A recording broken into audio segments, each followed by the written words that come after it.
You can leverage Alteryx to combine datasets from different Excel files.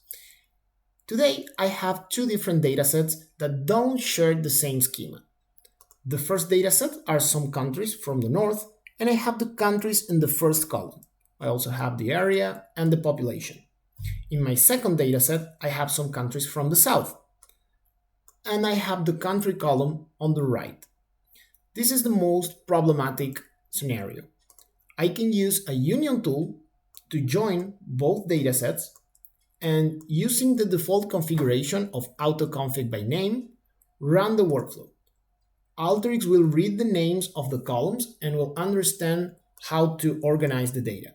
Now I have all of my countries on the left side because that's the structure of the first connection I have in my dataset.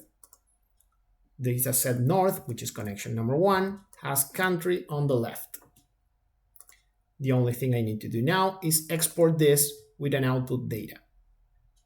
I will connect output data, set up a connection, select Excel file, and I can just write a new name here like combined 2 and hit save. I will keep that name, hit OK, and run my workflow.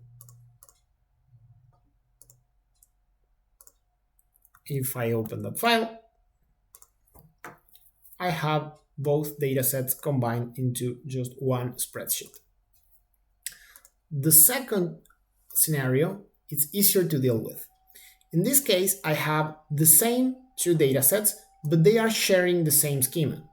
I have country, area, population, and in the other spreadsheet, I again have country, area, population.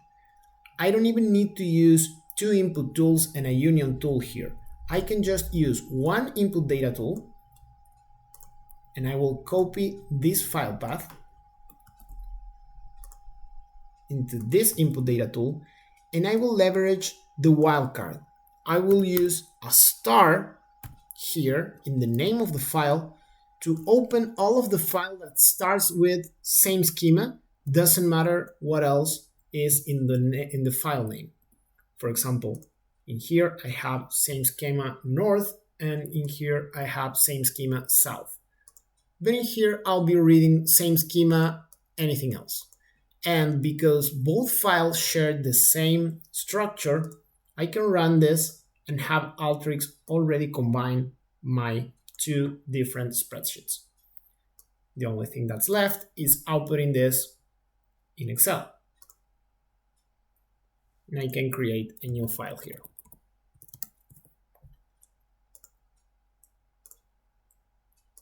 If I run this, again, I have my two Excel files combined.